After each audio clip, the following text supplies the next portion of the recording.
कौन सा कानून है, सरकार की इन आयोगों पर कितनी पकड़ रह गई है, ये तो समझ से परे हो जा रहा है कि पेपर लीक हो जा रहा है।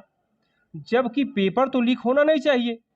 अगर पेपर लीक हो रहा है तो इससे सरकार की विफलता का प्रतीक है कि सरकार विफल हो रही है। कि जो केंद्र में भी इनकी सरकार है और राज्य में भी है। अब नकल माफिया, जो नकल माफिया हैं वो एकदम हावी हो जा रहे हैं। अब सरकार को इस पर तो एक्शन लेना ही चाहिए कि आखिर में नकल माफिया कैसे सरकार के ऊपर हावी हो रहे हैं, और नकल माफियाओं के ऊपर लगाम लगाने के लिए जो प्रदेश की सरकार। नमस्कार, मैं धर्मेंद्र कुमार और आप देख रहे हैं DK न्यूज़ 24 सच की राह। आज हम बात करने वाले हैं यूपी में जो भर्तियां निकल कर आती हैं, लोगों में जो है भर्ती निकल कर आती है तो ज़्यादा उत्साह देखने को मिलता है कि भर्ती आई है। और छात्र जो हैं, जितने छात्र हैं, युवा हैं जो पढ़ लिख कर बेरोजगार घूम रहे हैं, उनके मन में कहीं ना कहीं हर्षित उल्लासित होते हैं और फॉर्म को जल्दी से जल्दी भरने का काम करते हैं। ऐसे ही यूपी में पुलिस कांस्टेबल भर्ती आई थी, जल्द ही उसका पेपर भी हुआ और पेपर के दौरान बताया जा रहा है कि पेपर लीक हो गया। उसके पहले समीक्षा अधिकारी का वैकेंसी निकली थी, उस पर भी लोग क्या नाम है तैयारी करने वाले लोग जो है फॉर्म डाले थे, पेपर के दौरान उसको भी लीक कर दिया गया।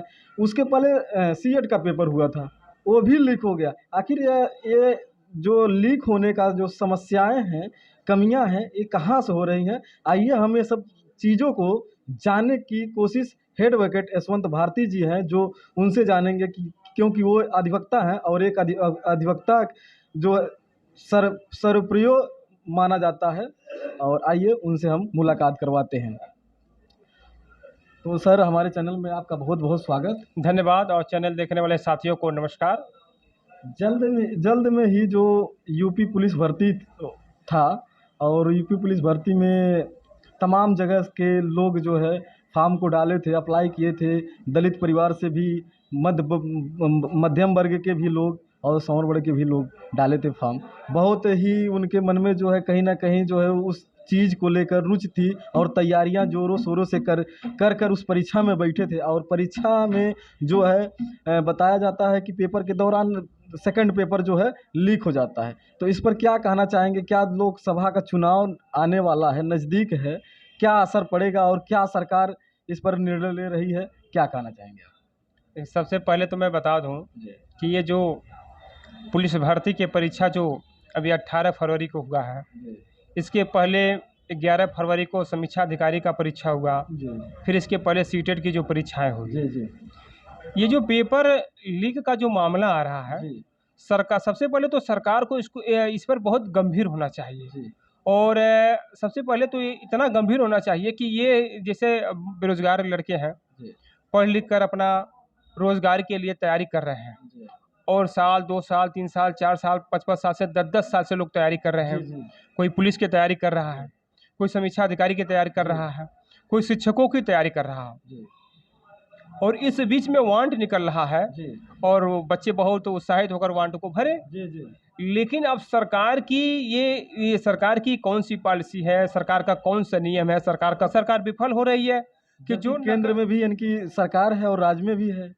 अब नकल माफिया, जो नकल माफिया हैं वो एकदम हावी हो जा रहे हैं।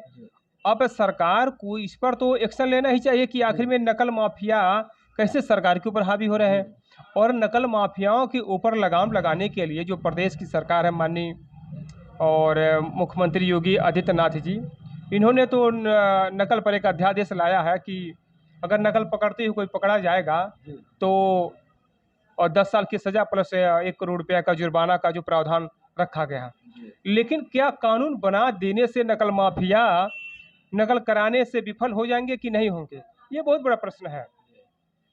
और सरकार को इस पर इतना गंभीर होना चाहिए कि कानून बनाने से कुछ होने वाला नहीं है। इस देश में तमाम कानून बने हैं, लेकिन फिर भी उस कानूनों का पालन कितना हो रहा है, कितना नहीं हो रहा है, ये तो सरकार खुद ही जानती है।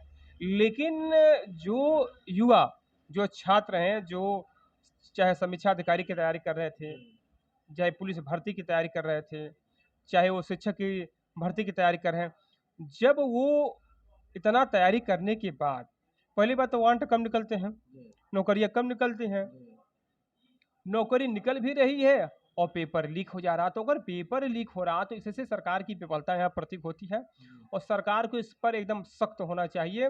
रह गई बात कि पुलिस का पेपर लीक हुआ, समीक्षा अधिकारी का पेपर लीक हुआ, ये तमाम चैनलों पर दिखाया जा रहा और सरकार इसकी जांच भी कर रही है।